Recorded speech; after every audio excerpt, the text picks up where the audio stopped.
memleket idaresini ele alması halinde bizatihi korumakla mükellef oldukları rejim, cumhuriyet ne hale gelir? Milli Güvenlik Konseyi'nin bir numaralı bildirisi.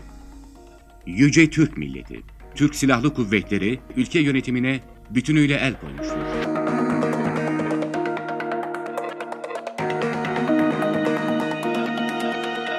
Namusum ve şerefim üzerine ant içerim. Bir, cumhuriyetçilik. İki, milliyetçilik. 12 Eylül öncesinde toplumsal uyanışın çok yoğun olduğu bir dönemdi. Yani gerek çalışanlar, gerek emekçiler, gerek işte aydınlar, gençler, öğrenciler hızlı bir bilinçlenme, hızlı bir örgütlenme süreci yaşıyorlardı. Halkta da çok ciddi politik olgunlaşma ve gelişme gözleniyordu. Bunlar örgütleniyorlardı, sendikalarda örgütleniyorlardı, kooperatiflerde örgütleniyorlardı, gençler demokratik kitle örgütlerinde örgütleniyorlardı, meslek örgütlerinde örgütleniyorlardı. Yani hızlı bir uyanış süreci yaşanıyordu. Bu ülkeyi yöneten gerici güçlerin ya da işte tutucu güçlerin kaygılandırıyordu. O kaygı içinde olan gerici güçler yani müdahale için fırsat kolluyorlardı ve o fırsatı 12 Eylül'de yakaladılar.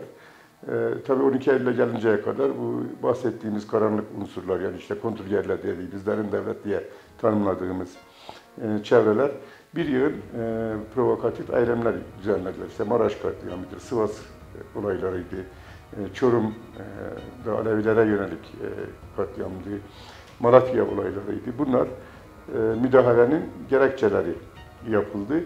Ama bu olayların da müsebbipleri ve organize edenler devlet içerisinde örgütlenmiş derin unsurlar diye adlandırdığımız unsurlardır. 12 Eylül'de böylece geldi.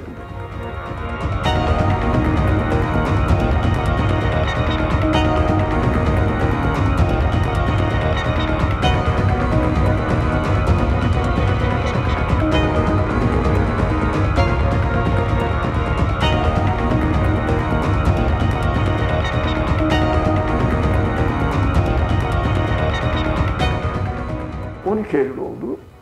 31 Aralık'ında ben tutuklandım.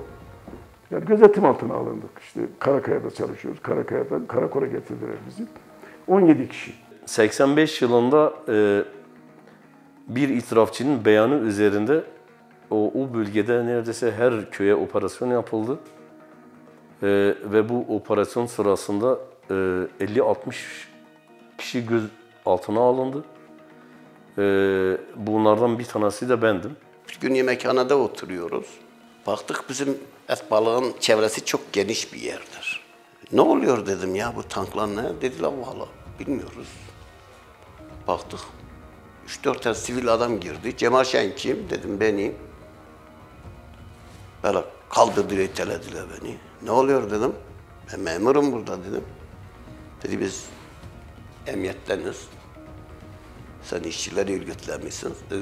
İşçiler grev yapmışlar. Darbe gerçekleştirildiğinde ben 24 yaşındaydım. Ve evimde uyurken yakalandım. Yani geldiler, aldılar beni, gözaltına aldılar.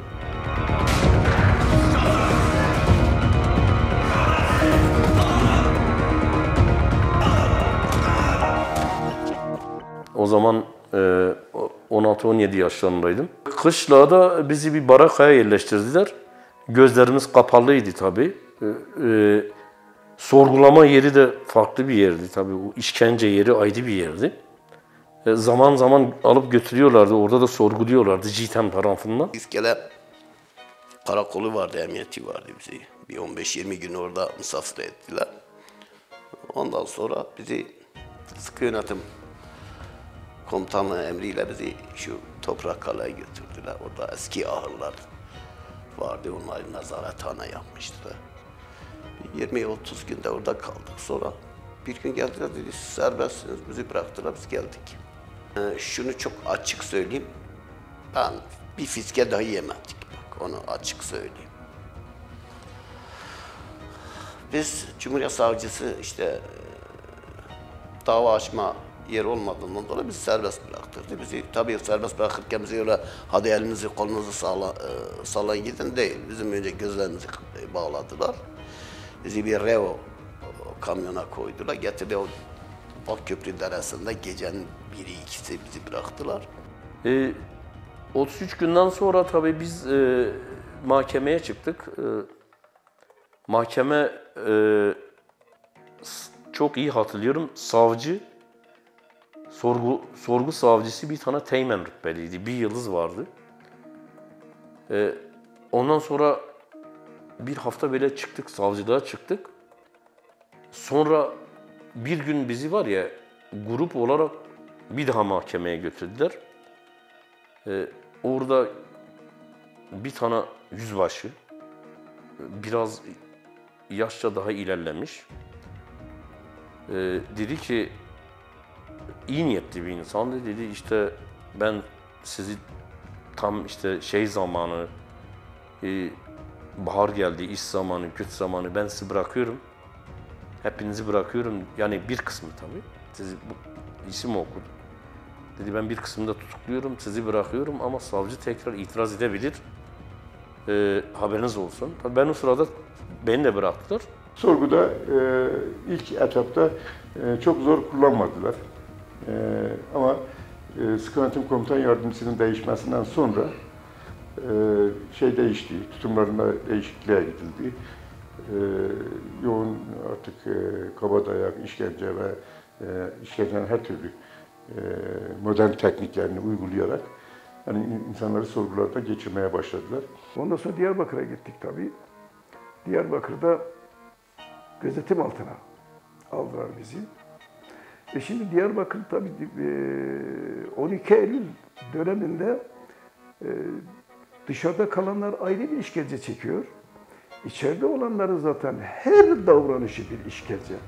İşkence demek sadece falakaya yatırmak, ceyran vermek, foseptiğe batırıp çıkarmanın dışında tuvalete götürmeme bir işkencedir. Tabii gözetim altına gittik. Ben 2 kez gözetim altında kaldım. Birincide 45 gün kaldım. Tabii ekmek veriyorlar, yemek veriyorlar. Biz 100 kişi falandık gözetim altında. 100 kişiydik, böyle 100 vardık. Büyük bir askeri yatakhaneydi, orayı koğuş yapmışlardı. Yataklar son derece kirli. Şöyle yaptığı zaman yağ çıkıyordu, parmağın izi belli oluyordu. Bitlendik, her tarafımız bit oldu. Yani ben şöyle burayı çeviriyordum, böyle bit sarmıştı. Altta bir eşofman vardı. Eşofmanın sıcak bölgesi, o lastikli bölgesi böyle bitlenmişti. Neyse adama diyorsun işte komutanım bende bit var, ben ne yapacağım falan. Diyor ki sen bitten mi kalitelisin? Mesela bit geliyor senin gözüne, buraya geliyor. Buradan geliyor, buraya geliyor. Diyor ki sen bitten kaliteli misin? Bit senden daha kaliteli. Yani bu kadar aşağılayıcı.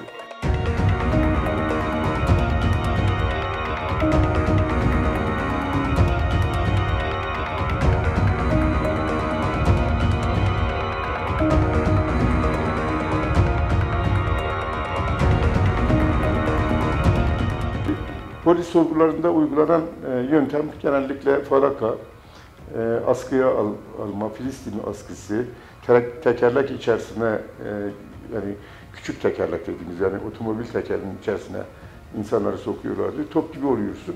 Yani hiçbir hareket etme şansın yok. Yani tabiri caizse kılını bile kıpırdatabiliyorsun.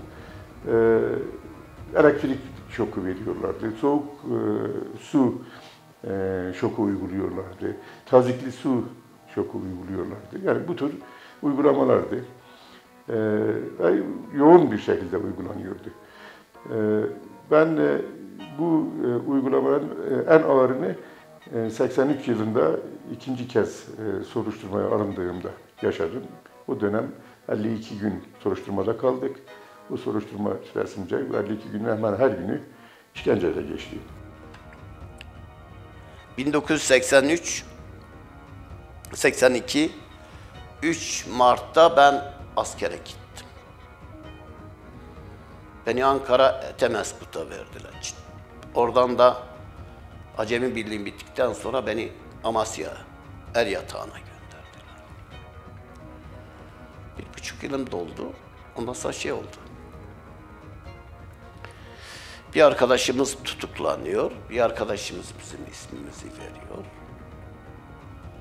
Sıkı Yönetim 7. Kolordu Sıkı Yönetim Komutanlığı bizim askerlik yaptığımız birliklere yazı yazıyor. Derhal gözaltına alınması için. Gittim tabii böyle komutan, dedi Sıkı Yönetim Komutanlığı'nda bir tutuklama emri gelmişsin gözaltına alınmanız için. Bir emir gelmiş, genelgesi gelmişti, gözaltına alacağız. Beni aldılar, götürdüler. Er yatağında da şeyler yatıyordu. Fikri Terzigil, bu Ordu Fasla Belediye Başkanı, onlar da oradaydılar. Ben orada 40 gün kaldım. 40 gün sonra bir ekip geldi. Hakkari'den bir emniyet ekibi geldi, beni aldı. Bizi getirdiler Van'a. Bana da bize hiçbir şey yapmadı fakat bizi işte dağa götürüyorlar, gözlerimizi bağlıyorlar. İşte seni atacağız, söyle. Silahlar nerede, bombalar nerede? Sonra bir 10 gün bizi burada öyle bir arkadaşı konuşturdular. Amasya çıkışında bir arkadaş yanmıştı. Ondan arkadaş kendine iftira atıyordu daha doğrusu. Yani bir şeyler konuştu değil, kendi kendine sırf dayak yemesin diye iftira atıyordu kendine. Bana atıyordu. Sonra bizi götürdüler Hakkari'ye. Hakkari'de 40-50 gün kaldım. Orada da hiçbir işkence görmedim. Bak ben çok açık konuşuyorum. Sonra bir polis geldi dedi, sizi bırakacağız. Emir geldi, bir faks geldi. Suçsuz bulunmuşsunuz. Çok keyfim geldi. Sonra dediler valla faks yanlış gelmiş. Seninle ilgili değil, başkasıyla ilgili. Tekrar beni içeri aldılar. Sonra beni bir gece sabah karşıya Diyarbakır'a götürdüler. Zırhlı araçlarla filan. Asker olduğum için Kurdoğlu Kışlası'na götürdüler. Kurdoğlu Kışlası, inzibat kışlasıydı. Bizi bir eski kiliseye koydular. O zaman kış. Kilisenin üstü açıktı. Bize soğukla işkence ettirdiler. Eksi bazen 15-20 derece.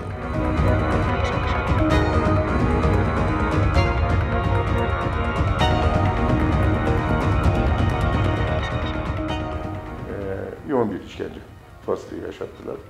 Öyle bir an geldi ki insan artık ölüm noktasındayız. Artık bu son anımız diye bir duyguya da kapıldığımız an olmuştur.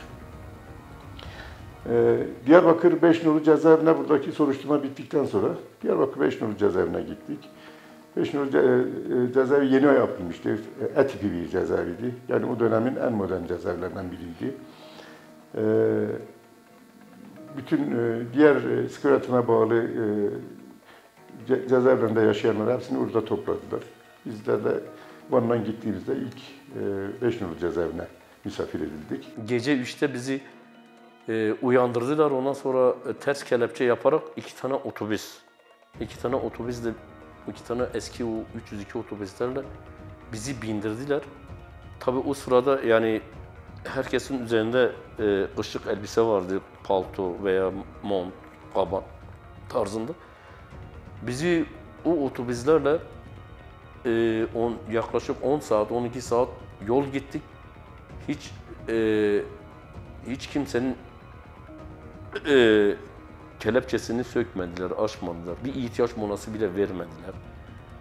Ben çok iyi hatırlıyorum, bütün herkesin eli kanadı, kesildi. Yani koltukların üstünde bile kan izleri vardı. Gece vaktinde gittik Diyarbakır'a, orada nöbetçi vardı, rütbeli vardı. Bizi ona teslim ettiler. Şimdi biz orada konuşuyoruz. Yani biz şöyle tahmin ettik. Dedik ya hani gözaltıdır belki gelen vuruyor, giden vuruyor.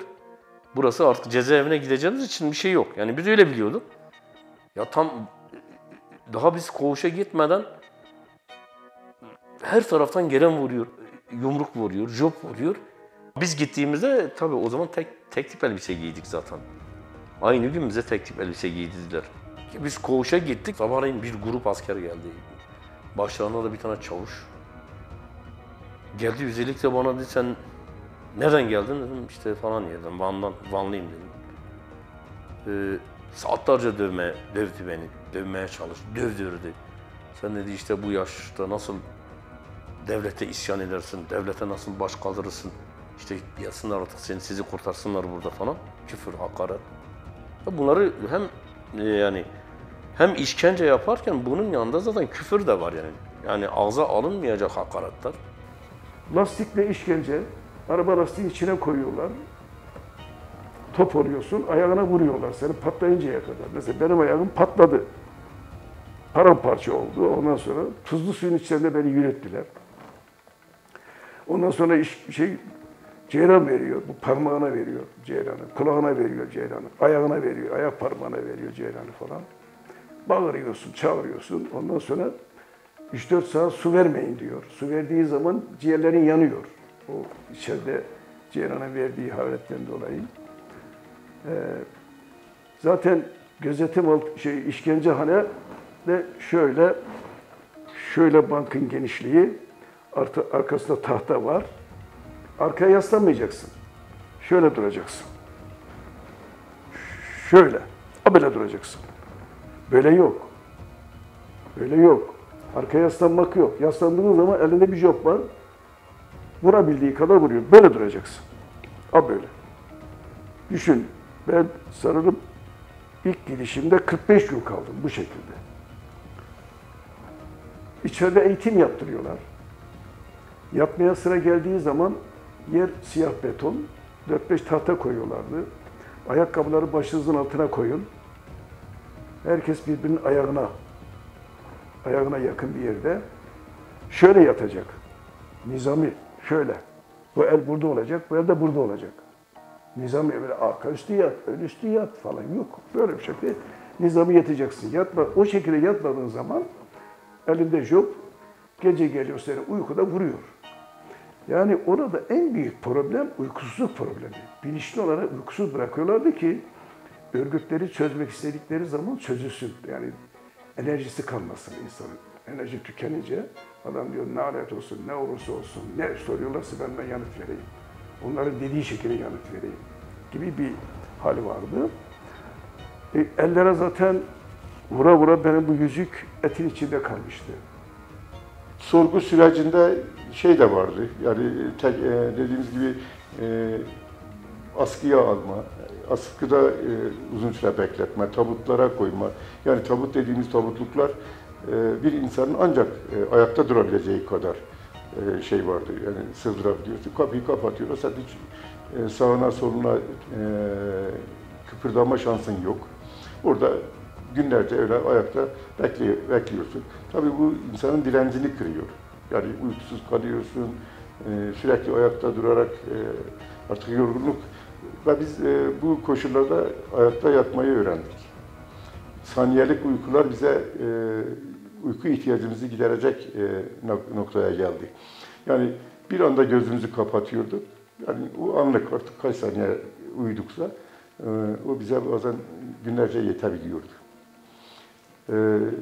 Teker içerisinde işkence yöntemi çok sıkça uygulanan bir yöntemdi. Çok acı veriyordu. Ben mesela ilk ölüm hissini orada yaşadım. Sadece bu yöntemlerle insanları yıldırmak,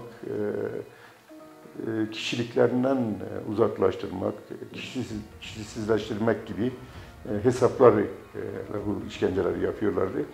Ama hep bizim bilincimizde şu vardı, insanlık onuru yine işkenceyi yenecek diyordu. Her harekette de, her başkaldırımızda da temel sloganımız da buydu, insanlık onuru işkenceyi yenecek diyordu.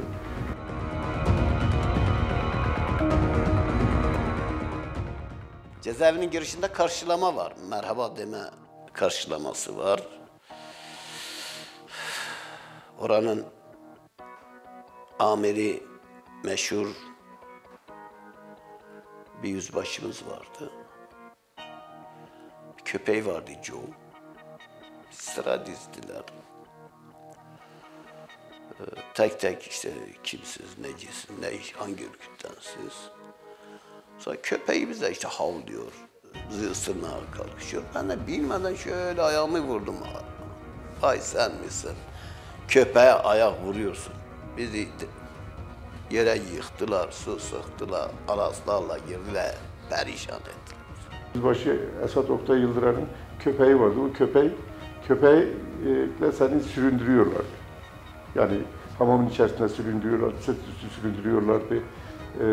Yani köpek bir anda sana saldırıyor, yani ısırmıyordu ama yani o an sen bilemiyorsun yani sana saldırı, yani ısırıp ısırmayacağını kestiremiyorsun.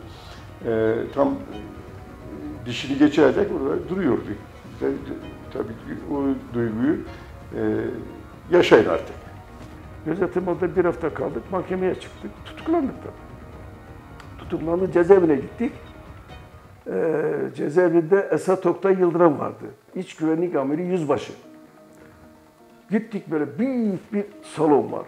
Biz 17 kişiyiz. Başka yerden gelen arkadaşlarla beraberdik. Gittik, bizi sıraya koydular. Tek tek soruyor işte. İstiklal Marşı'nı oku. Duvara var. İstiklal Marşı duvarda yazılı. 10 kıta yazılı, şiiri yazılı falan. Sabahında yazılı. Atatürk Gençliğe hitabesi yazılı falan. Soruyorum. Çok öğrenciydi. Lise öğrencisi. Öğretmenler vardı. Biz beraber gittiğimiz zaman. Mahkemeye çıktık. Mahkemeci tutukladı. İşin garip tarafı çok ilginç. Benim arkadaşlarım hepsi öğretmen. Ama öğretmen okulu çıkışı değillerdi onlar. Diyarbakır Öğretmen Okulu, bizim okuldan mezun olsalar bilmeler mümkün değil. Öğrenciler hepsi lise öğrencisi. Hiçbirisi bilmiyor. Geldi bana sıra. Yüzbaşı elinde bu kadar bir sopa var böyle elinde. Böyle bir sopa. Köpeği yanında. Bir de bir başçavuş var. Başçavuşun elinde böyle bir zincir var. Zinciri böyle sallıyor. Zincir diyor tak tak tak tak tak böyle ses çıkarıyor. Yani psikolojik olarak korku salıyor. Sıra bana geldi. Göğsüme sopayla vurdu böyle. Vurdu duvara tak derdi. Bir de öne geldi. Dedi oku. Ben okudum. İstiklal Marşı'nı okudum. Dedi 10 kıtayı oku. Onu da okudum. Dedi sırtını dön. Ezber okuyacağız. Sırtını orada yazıyor ya. Döndüm, okudum. Döndü arkadaşlara. İşte tabii onların birkaç tanesi ölmüş rahmetli. Dedi bunun yüzünden sizi hücreye koymuyorum. Sizi 32. koğuşa gönderiyorum. Koğuş da büyük bir koğuş tabii. Gittik koğuşa. Orada askerler sadece sırtımıza biniyor. Asker boynuna binmiş merdivenden çıkar. Her merdivenin başında bir asker elinde böyle sopa, kimisinin de job. Bak böyle vuruyor. Eğer sana denk gelirse gittin, denk gelmezse kurtardın. Asker de omuzunda, binmiş sırtına. Boynuna binmiş böyle, ayaklarını sarkıtmış. Merdivenden çık yukarıya. Yani işkence dediği zaman sadece ceyran verme değil ki. Bu daha kötü bir işkence. Neyse tabii o şekilde vurdular, kırdılar, çıktık. Koğuşa çıktık tabii.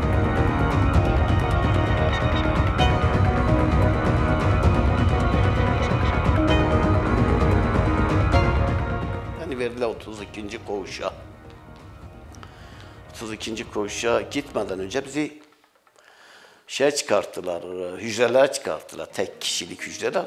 PKK'nın ana davası sonuçlanmıştı. Biz çok PKK'li tutuklular idam almıştılar filan. Sloganlar yükseliyordu.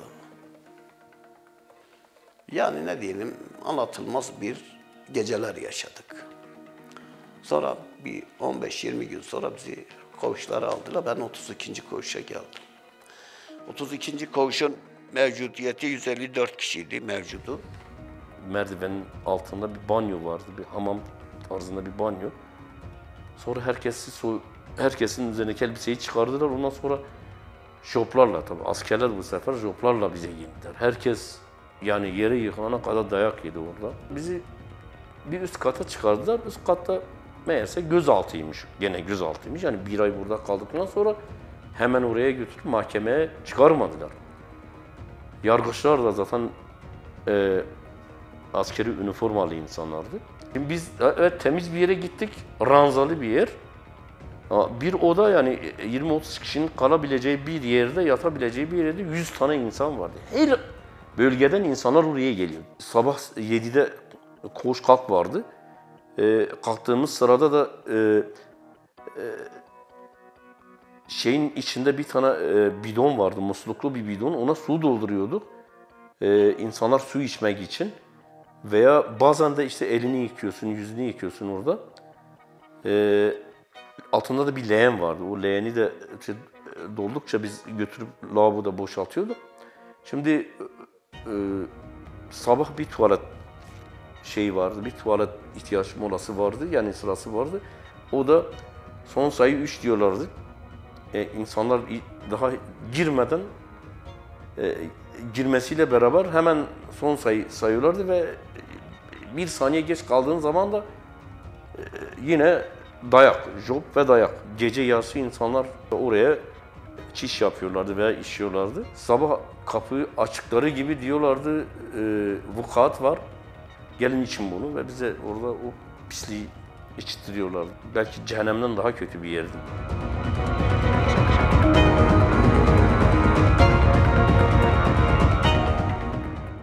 İnsan onuruna hiçbir şekilde yakışmayacak, insan onurunu son derece ayaklar altına alan yöntemlerle insanları ezmeye çalıştılar. Hakaret, yani dayak o kadar insanı incitmiyordu. Yani insanın ruhunu inciten uygulamalar daha ağır izler bırakıyor insanda. Sorguda korkunç işkence yani. Ya tuvalete götürüyorlar, diyor ki düdüğü çaldığım zaman çıkacaksın. Yani işkence demek sadece ceyran vermek demek değil ki. Ceyran verir, düşersin, hastalanırsın, ızdırap çekersin, bağırırsın, çağırırsın. Ya tuvalete koyuyor seni, tuvaletin kapısı açık. Kendisi de karşıda. Bu dediğim yöntemi bayanlara da aynı uyguluyorlardı. Yani şimdi şu anda da tutuklanan bayanlar bazen televizyonlara çıkıyor. Çıplak arama yapıyorlar bayanları. Bayan olsun, erkek olsun. Ne kadar aşağılayıcı bir şey. Bizim yaşadığımız koğuşta sıra dayağı diye bizi havalandırmaya aldılar. Havalandırmada işte o dönem 35 kişiydik koğuşta. Yaşlı, genç, bütün hiç ayrım yapmak üzere herkesi sıra dayağından geçirdiler. Ve bir kısmı arkadaşlarımızı da foseptik çukuruna başüstü sarkıttılar. Yani göğüslerine kadar, boğulacak ana kadar bekletiyorlarsa tekrar çekiyorlardı. Gerekçesi yoktu. Yaşanılan bu işkenceler herhangi gerekçeye dayandırma ihtiyacı içinde değildiler. Keyiflerine göre bu uygulamaları, bu işkenceleri yapıyorlardı. Bu koğuşa 2 gün yemek vermeyeceğiz. 2 gün aç kalacaksınız. Biz 2 gün aç kalıyoruz. Herkes yatıyor yatağa. Geliyor, 1 hafta sigara yok size. Sigara içenler için. Sigara cezası veriyor. Bir bakıyorsun kapıyı tık tık çaldı. Dayak düzeni al. Çıkıyorsun sıraya. Eller böyle. Koca koğuşun içerisinde. Eller böyle geliyor içeri. 10 tane asker. Başında da o yüzbaşı. Ellerinde job. Vur babam vur, vur babam vur, vur babam vur. Ta ki yoruluncaya kadar. Eli yere böyle düşene bir kere tokatla vuruyorlar falan. Bir bakıyorsun, oturuyorsun, yemek yemişsin, dinleniyorsun. Diyor ki 5 kişi gelsin dayak yemeye.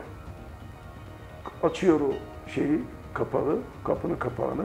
5 kişi gelsin dayak yemeye. Koğuştan 5 kişi fırlıyor.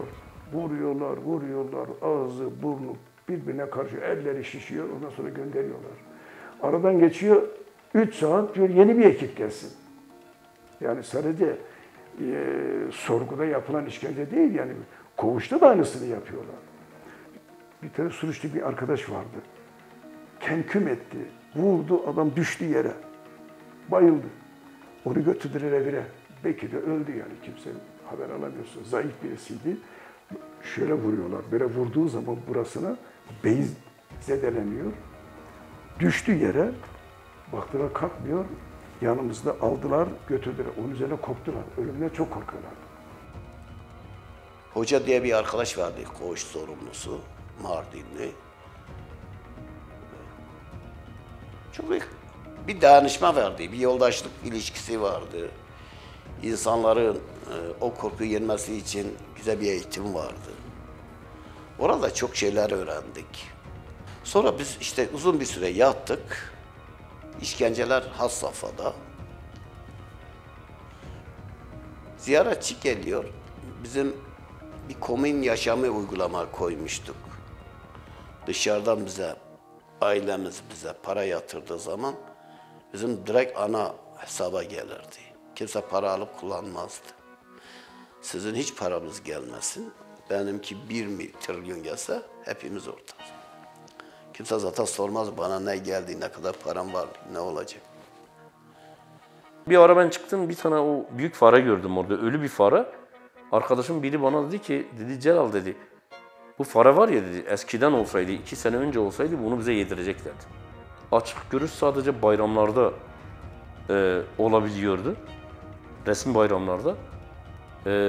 Annem bir sefer geldi, sadece 15 dakika bir süre vardı ve hiç konuşmadı. Çünkü Türkçe konuşmak yasaktı orada. Yani kesinlikle bir laf Kürtçe etmedik, anam da zaten bilmiyordu. Sadece oturdu, 15 dakika sonra bitti yani, görüş bitti. O zaman 16 yaşında, 17 yaşında çıktım. 14 ay yattım. Hep dua ederdim. Hep babama mektupta yazardım ama babamı zahmet verip göndermeyin buraya. Biz mektupla biz yazıyoruz. Gidiyor önce onları okuyorlar, değerlendiriyorlar. Nokta, virgülüne ne anlam taşıyor. Babam Türkçe bilmediği için gelirse babam çok dayak yiyecek. Babamın sayesinde ben de yine hücre cezası alacağım. Günlerce bana işkence edilecek. Korkum bu. Sonunda bir gün eğitime ara vermişiz. Cemal Şam dedi, hazırlan ziyaretçim var. Her ziyaretçi gününde ben korkardım. Babam gelir diye. Çıktım, 4 asker yanımda, ellerim arkada. Yürüyoruz, her birisinin elinde bir kalas. Görüşün olduğu yere geldim, baktım baba. Eyvah, içimde dedim, gitti baba. Ben de gittim, babam da. Şimdi ben kendimi düşünüyorum, ben gencim ama babam 70-73 yaşlarında. Bembeyaz sakalları, bir külah var başında. İşte namaz şeyi. Durdu bana baktı, ben ona baktım.